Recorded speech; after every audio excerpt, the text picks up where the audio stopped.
Hello मित्रों, आज हम खाद्य प्रसंस्करण के विषय में चर्चा करेंगे। हम आपको नई नई जानकारी प्राप्त करवाते रहें, इसके लिए सर्वप्रथम आप इस लिंक को सब्सक्राइब कर घंटी बजा दीजिए। फिर हम चर्चा करते हैं खाद्य प्रसंस्करण की, जिसे हम फूड प्रोसेसिंग के नाम से भी जानते हैं। प्रश्न उठता है, खाद्य प्रसंस्करण या फूड प्रोसेसिंग की आवश्यकता क्या है। वस्तुतः लंबी अवधि तक खाद्य पदार्थों को संरक्षित रखने हेतु प्रसंस्करण कर नवीन रूप में प्रस्तुतिकरण खाद्य प्रसंस्करण या फूड प्रोसेसिंग कहलाता है। इसके माध्यम से भिन्न भिन्न प्रकार की फसलों से उत्पाद तैयार किए जाते हैं। फल, सब्जी, दूध के अतिरिक्त मसाले, मांस, मछली उद्योग, वृक्षारोपण व अनाज से बनी खाद्य सामग्री यथा अचार, मुरब्बे, गुलकंद, दलिया, बड़िया, पापड़, चिप्स, बिस्कुट, नमकीन, मिठाई इत्यादि के निर्माण के साथ साथ ग्रेडिंग, पैकेजिंग और छटनी भी इसी के अंतर्गत समाहित होती है। प्रश्न उठता है, इसकी आवश्यकता आज हमें क्यों पड़ी। वस्तुतः वर्तमान समय में नौकरी के लिए पति पत्नी की भागती दौड़ती जिंदगी में घर से ऑफिस की लंबी दूरी तय करने के संग परेशानियों में शांति से प्रतिदिन भोजन बनाने एवं खाने के लिए वक्त ही कहाँ बच पाता है। परिणाम स्वरूप उसके हल रूप में ready to eat packed food का चलन प्रारंभ हुआ और वैश्विक स्तर पर प्रोसेस्ड फूड इंडस्ट्री का व्यवसाय फलने फूलने लगा। प्रति व्यक्ति आय में वृद्धि होने के कारण तेजी से बढ़ती लाइफस्टाइल, बच्चों का शिक्षा के प्रति लगाव और उसकी प्राप्ति हेतु परिवार से दूर रहना इत्यादि कुछ ऐसे कारण हैं जिनके रहते उच्च गुणवत्तापूर्ण खाद्य पदार्थों पर खर्च करना व्यक्ति की आज जरूरत बन गई है। वहीं कृषि व बागवानी उत्पादों की बर्बादी को रोकने, उनकी उपभोक्ता अवधि बढ़ाने, उत्पादों का मूल्यवर्धन करने, किसानों की आमदनी बढ़ाने, लोगों को आत्मनिर्भर बना बेरोजगारी कम करने में भी इसकी महत्वपूर्ण भूमिका है। 125 करोड़ की आबादी वाले हमारे देश में लगभग 30 करोड़ उपभोक्ता एक मजबूत घरेलू बाजार का निर्माण करते हैं। ऐसे में उत्पादन वृद्धि, खपत और निर्यात में भारत का खाद्य प्रसंस्करण विश्व में सबसे बड़ा है, क्योंकि भारत फल व सब्जी जैसे केला, आम, मूंगफली, काजू, दाल, चावल इत्यादि का प्रमुख उत्पादक देश है। विश्व में सब्जी उत्पादन का करीबन 17%, फल उत्पादन का 14%, वहीं दूध उत्पादन में भी प्रथम पायदान पर है।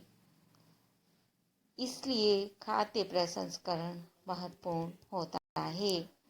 ऐसे में खाद्य सामग्री की विविधता बढ़ा पोषकता में वृद्धि कर उसे बनाए रखने एवं उसका जीवन काल बढ़ाने, किसानों का अतिरिक्त लाभ सुनिश्चित करने, नई आर्थिक क्रियाओं यथा रोजगार, निर्यात, आयात को बढ़ावा देने में भी फूड प्रोसेसिंग सहायक है। परंतु इसके मार्ग में हमारे देश में कुछ बाधाएं भी हैं।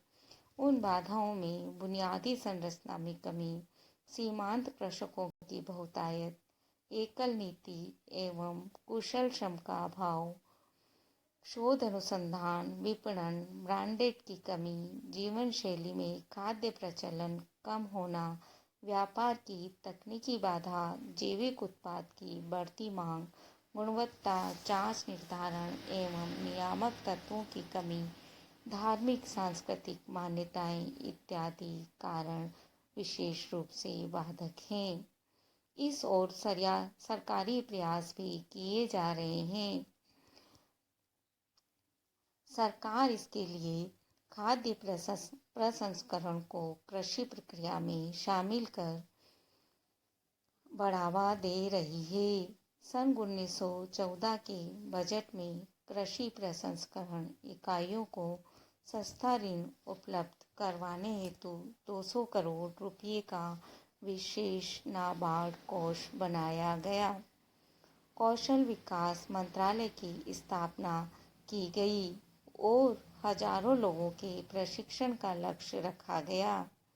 विशेष तथ्य यह भी है कि प्रतिभाओं को तराशने हेतु यह प्रशिक्षण निःशुल्क दिया जाता है और इस प्रशिक्षण का प्रमाण पत्र अंतर्राष्ट्रीय स्तर पर मान्य है। इससे युवा उद्योग संबंधी विकास कर स्वावलंबी बन सकेंगे। निवेशकों की मदद के लिए इन्वेस्टर्स पोर्टल भी तैयार किया गया है। खाद्य प्रसंस्करण पर एक्साइज ड्यूटी नहीं है। उभरते हुए उद्योगपतियों के लिए जमीन तैयार करने हेतु मेगा फूड पार्कों को मंजूरी दी गई है। कृषि विज्ञान केंद्र को डिजिटल कर दिया गया है, जिससे घर बैठे कृषक अपनी समस्याओं का समाधान कर सके और एकीकृत कोल्ड चेन की स्थापना भी की गई है, जिससे खाद्य पदार्थों की बर्बादी रोकने और उनके मूल्य वर्धन में निश्चित ही मदद मिलेगी। मुद्रा योजना, स्टार्टअप इंडिया, ग्रामीण क्षेत्र में महिला प्रशिक्षण, कर प्रक्रिया का सरलीकरण इत्यादि जैविक कृषि को बढ़ावा देने वाली योजनाओं को भी प्रारंभ किया गया है। प्रश्न उठता है, खाद्य प्रसंस्करण के उद्देश्य क्या है? तो कृषि को पूरक बनाने के उद्देश्य से प्रारंभ की गई इस योजना से संसाधनों का आधुनिकीकरण कर कृषि उत्पादों के नुकसान को कम कर रोजगार के अवसरों का सृजन किया गया है। निश्चित ही इन प्रयासों से जहां एक ओर इन वस्तुओं का आयात बंद होगा, वहीं राष्ट्रीय आय में वृद्धि होगी। वहीं फसल कटाई से लेकर लोडिंग, कोल्ड स्टोरेज, पैकेजिंग, विपणन, ब्रांडिंग में व्यापक रोजगार के अवसर ग्रामीण महिलाओं को, कृषकों को मिलेंगे।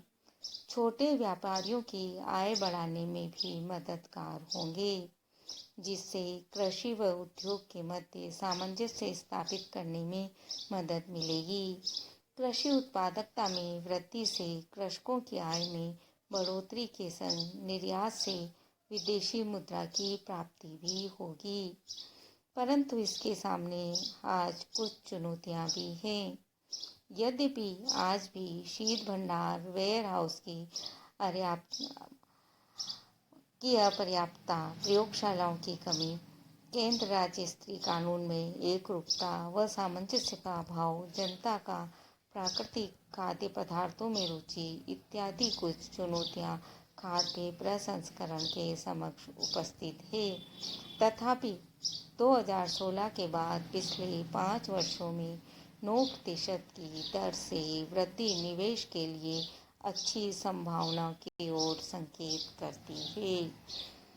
आवश्यकता है इससे जुड़े उद्यमी आज नवाचार को अपनाएं, कृषि विज्ञान केंद्र, कृषि विश्वविद्यालय से जुड़ें, कच्चे माल से छोटे स्तर पर आत्मविश्वास और पूर्ण उत्साह से अपने कार्य की शुरुआत करें। धन्यवाद।